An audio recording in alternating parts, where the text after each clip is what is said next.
wonderful opportunity, and also thanks for attending this talk.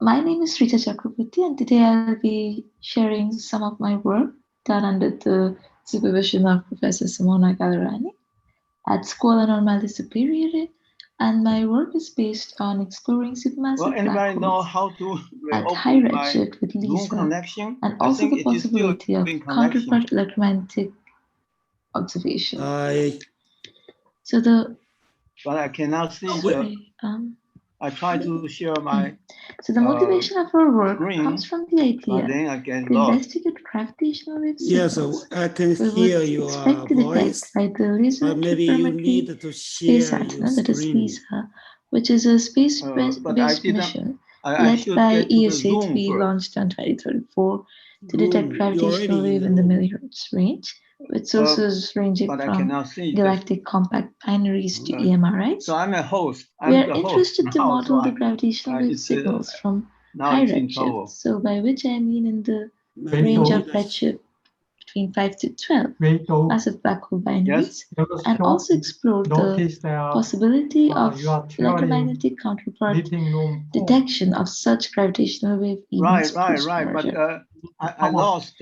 We did it in order to gain a better understanding on the formation and evolution of massive black holes in the early universe. Which button should I? How did we do it, and what results did we find? Well, let's find out, before which I'd like to briefly introduce supermassive black holes evolution. This brings us to the mysterious growth of supermassive black hole and why we are interested in it. So, black hole mass measurement through reverbation mapping in quasars around redshift 6 shows that the mass of such black holes can reach up to 2 times 10 to the power 9 solar masses in less than 0.7 gigayears, which is astounding to ponder how such massive black holes can exist in such a young universe. There are many models to explain the formation of such massive black holes. One of the most popular among astrophysicists is the direct collapse black hole scenario, where the idea is that primordial gas collapses without fragmentation. So, in a metal free environment with a typical virial temperature above 10 to the power 4 Kelvin, to not form molecular hydrogen, and sufficiently large Lyman-Warner photon flux, which destroys the molecular hydrogen. Because molecular hydrogen efficiently cools the gas and can cause fragmentation, which is what we don't want in order for direct collapse black holes to form. So such fragment-free primordial gas collapse gives rise to heavy seeds of massive black holes between 10 to the power 4 to 10 to the power 6 solar masses, which can then grow to absurd masses by merging and accretion. So we use zoom-in simulations, Gadget 3, to track simulated massive black holes growth by merging to their gravitational wave signals and accretion. We use two different feedback models where feedback, which is a fraction of energy accreted by the black hole, which is radiated away and coupled to the surrounding gas. We considered two resolutions of simulations, one co-moving kiloparsecs based on the work of Barai 2018, which represents the kinetic feedback, where the feedback couples kinetically through energy-driven winds with the surrounding medium in either a spherical geometry, so with a half opening angle of angular degrees, or by conical geometry with the black hole at the apex with a half opening angle of around 45 degrees. And secondly, a resolution of 0.5 co-moving kiloparsecs used by Valentini 2021, where each feedback couples thermally and isotropically to the surrounding gas, and no kinetic feedback is considered due to AGN. Nothing happened. What happens in a simulation is first a dark matter only low resolution simulation is carried out in a simulation box, which is evolved from redshift 100 to redshift 6 using periodic boundary conditions. The most massive halo is then chosen at redshift 6 and re-simulated with a higher resolution or zoomed in. Here, you clip the within the framework of our simulations, how are the black holes seeded? A black hole, which is considered or treated as a collisionless single particle, is seeded at the center of a galaxy whenever it exceeds a halo mass of 10 to the power 10 solar masses. If it doesn't already have a black hole at the center. The seeded black hole mass is around 10 to the power 5 solar masses, and once seeded, black holes grow by merging and accretion. The central black holes are assumed to merge when their host galaxies merge due to hierarchical structure formation. When two black holes come near each other such that the distance between them is smaller than an assumed threshold distance value, which could be the softening length, for example, and the local sound speed in the interstellar medium is lower than. And the relative velocity between the black holes is lower than the local sound speed in the interstellar medium, then the black holes are assumed to merge. Here you can see the merger rates predicted by each simulation for each feedback model considered, plotted with respect to redshift. So on the top left panel, we have divided the different panels based on the chirp mass ranges considered. On the top left panel, we have chirp mass less than 10 to the power 6 solar masses, in which we have also considered contemporary literature to compare our results with. On the top left, we have considered the chirp mass range between 10 to the power 6 and 10 to the power 7 solar masses. On bottom left, we have chirp mass ranges greater than 10 to the power 7 solar masses. And on bottom right, I've shown all the chirp mass ranges shown together. Gravitational sources. So, and then we have different resolutions and feedback can be differentiated based on the merger rates of the model, as you can see.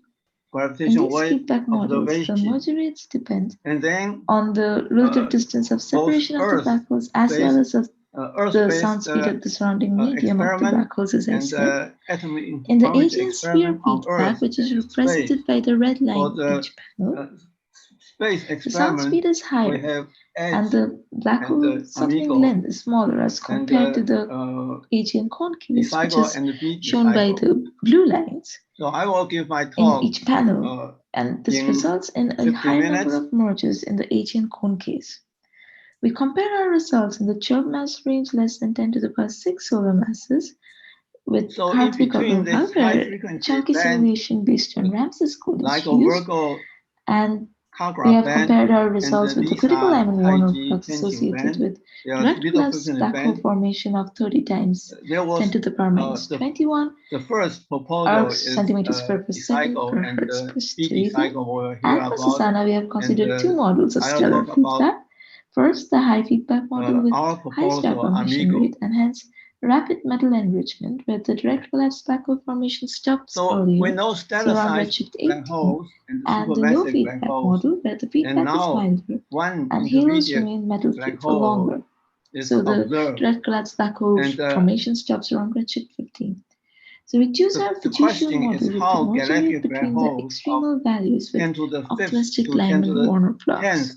Solar mass are formed. Here you can see the coalescence mass distribution with respect to the mass ratios of massive black hole binaries in full feedback models, with the white space in the bottom right represents the non-linearized binaries due to our resolution limits. And on top left, the white beams correspond to the binaries falling outside the detection window. In all cases, we see that the maximum number of events occurs for equimass binaries for low masses. So just seeded binaries have a higher probability of merging as compared to black holes, which grow to higher masses through merging and accretion. The signal-to-noise ratio for the gravitational wave events are estimated through the Van formalism. We keep the threshold of detection at a signal-to-noise ratio corresponding to 10, and we show the scatter map of the signal-to-noise ratio with respect to redshift and chirp mass for each feedback case. and the success of these the frequency of detection is inversely proportional to the mass of the system. So for higher mass spectrum, the emergent gravitational wave frequency is lower. And from the signal-to-noise ratio, we calculate the angular resolution for the detectable events of our fiducial case. To explore the possibility of complementary electromagnetic detection of the gravitational wave events. On the left, we see the collection of events detectable by LISA in each feedback model. The detectable number of events is related directly to the mass distribution of the binaries in each feedback case, as I already explained. From the angular resolutions, we see that we have better prospects of localizing our gravitational wave events for low mass binaries at low ratios. And this localization is important for other electromagnetic facilities to follow the gravitational wave events, which brings us to the possibility of detection of acceleration noise, gravitation wave events through electromagnetic counterparts post-merger. We use a distance threshold with each redshift bin for the Polarization binaries to associate them with the host galaxy and calculate the UV luminosity, which is the sum of the UV flux due to the star formation and aging, the X-ray luminosity, the far-infrared luminosities, and the CPS luminosities for the host galaxies. These quantities give us information about the star formation rate of the galaxies, the isotope properties, which can be explored to detect post-merger galactic changes. In the movie, you could see a galactic merger occurring, and our simulation models as well. Similarly, the central massive black holes merge, form galactic coalescence, and the new black hole is positioned at the center of the new galaxy. From all the events in our fiducial case, we select the events which are bright in different electromagnetic paths, by which I mean with a UV magnitude of at least -20 watt, a far-infrared luminosity greater than 10 to the power 12 times solar luminosity, of laser, X-ray and CPS luminosity of at least 10 to the power 8 solar luminosity, to be detectable by various contemporary electromagnetic instruments of LISA, such as GW2 for X-ray and ALMA for CPS and the FIR, links for the X-ray, GW2 for the UV, and also with the detectable signal-to-noise ratio in the LISA band. A plenary talk will be given by Gerhard Heinzel on this. We select electromagnetic facilities which will be potential contemporaries of LISA and see that especially for X-ray missions, the field of view is extremely small. And we can only make follow-up observations upon precise localization of the gravitational wave event. 1% variation.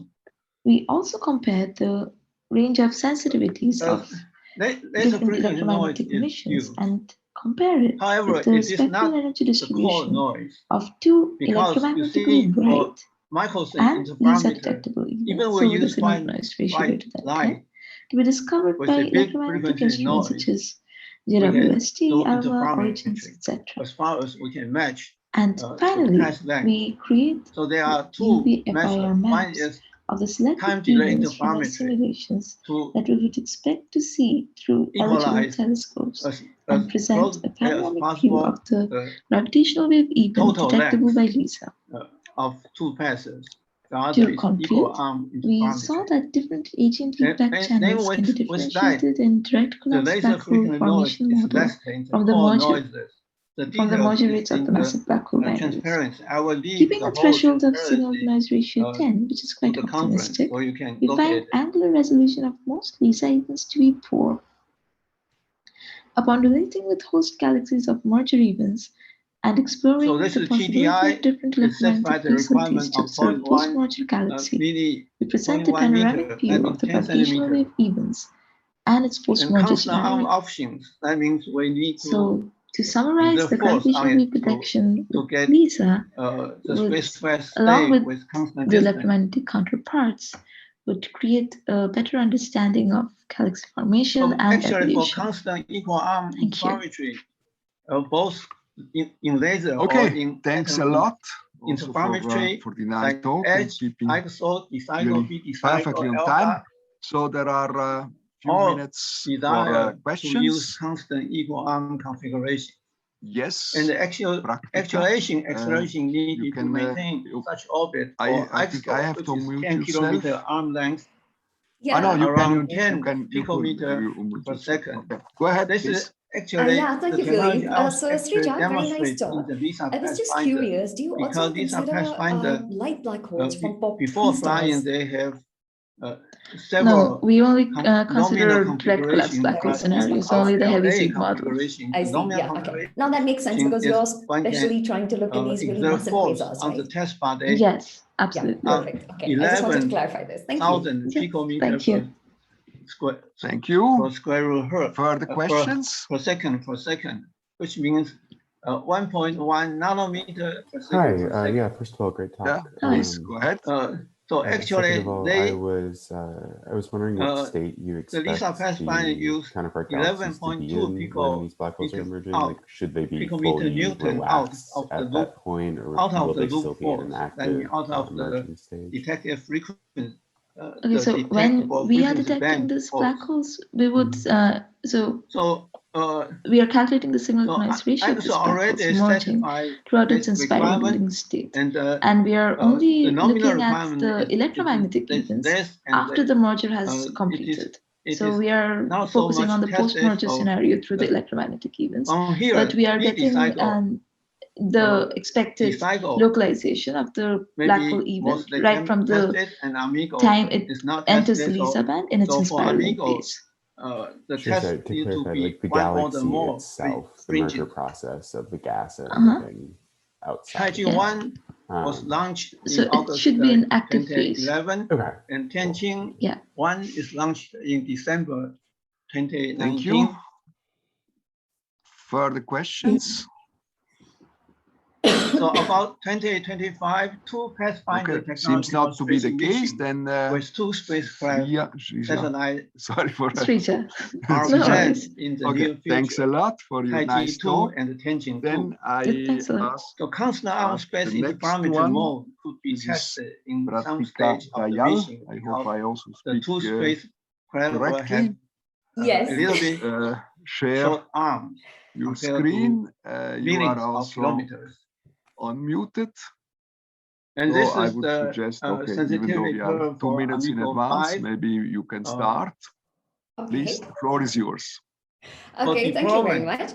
Okay, so good morning, everyone. Thank you very much for being here. Very early in the morning for the Europeans. So yeah, I really appreciate it. Okay, so today what I want to do is just give you a very broad overview of the kind of black holes and the sort of event rates that we are expecting from LISA. And basically, I'm going to really concentrate on galaxies which were forming in the first million years of the universe. So just to put this into context, the sort of galaxies that we are looking at are those which were really the first population-free hosts that were forming in the early universe, because these could have seeded very light stellar black hole seeds of a few hundred solar masses. And of course, we are also going to consider these direct collapse black holes, which Srija has very nicely introduced. And so effectively, I'm going to focus on an era which is between redshift 40 and redshift 5. So this is basically the era which I'm talking about. So the rise of the first galaxies, and when they start reionizing the universe. So basically, this is the era of hydrogen reionization. And the idea is that when you have star-forming galaxies or AGNs, for example, they start to produce ionizing radiation that can break up hydrogen into electrons and protons.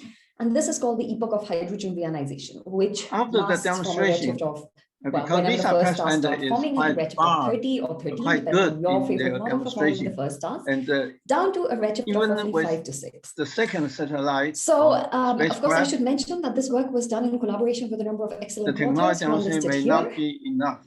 And this is the team at ICRANet who are working on different aspects of high redshift galaxy formation, including black hole formation and growth. On the Well, so just to anticipate, the key idea behind these sorts of models is to have multi-messenger astronomy models with which we can make projections for example, Euclid, but also SPA, and of course link these together with LISA, or to already get hints from these on how many events you can expect from LISA, from models that are baselined against all the data that we actually have available. And also is the so let me start by showing you the theoretical model that we use. So this is called Delphi. And the whole point behind Delphi is the following. So this is a semi-analytic model. Might be a candidate and we have chosen to go semi-analytic because this is actually the only way in which you can explore the entire halo mass range that is required. So at a redshift of roughly 4, we start by simulating halos between a halo mass of roughly 10 to the 7.5 to 10 to the 14.5. So we can really study an enormous range of black holes and their host galaxies, which is really not possible to do with any kind of numerical simulations alone. So our model includes all the key physics. So for example, at high redshifts, you start with low mass halos that merge or accrete gas from the intergalactic medium. They convert a part of this gas into stars. Which can push out some part of the gas from the galaxy. So you have supernova feedback.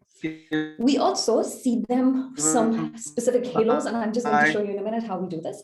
So halos where you have metal-free stars forming can actually see stellar mass black holes of a few hundred solar masses.